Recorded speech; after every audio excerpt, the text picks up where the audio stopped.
সকালে সাধারণত 10টা 11টা অথবা 12টার দিকে অনেকের দেখা যাচ্ছে প্রচুর ঘুম আসে। কর্মক্ষেত্রে, স্কুলে যেখানেই থাকেন আপনি অত্যন্ত ঘুম ধরতেছে, শরীরে এনার্জি পাচ্ছেন না, হ্যাঁ, অলসতা ক্লান্তি ভাব আসতেছে। তো এটার মূল কারণ হচ্ছে যে আমাদের সকালবেলা খাবারে সাদা ভাত অথবা সাদা আটা এটা আমরা বেশি নিচ্ছি, এমনকি অনেকে সুগারি আইটেম এগুলো বেশি খাচ্ছি। এগুলো আমাদের ব্লাড সুগার বাড়াচ্ছে এবং আমাদের শরীর মন মস্তিষ্ক এগুলো ক্লান্ত তৈরি করতেছে, ক্লান্তি ভাব আনতেছে।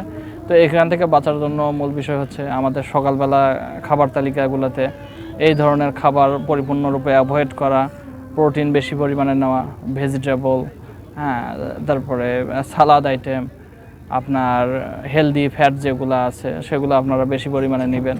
হ্যাঁ, তো আপনারা যদি সম্ভব হয় সকালের খাবারটাই স্কিপ করবেন অথবা দেরিতে খাবেন এবং যতটুকু খাবেন হেলদি খাবেন, ইনশাআল্লাহ এই সমস্যাটা আর আপনাদের ভবিষ্যতে হবে না।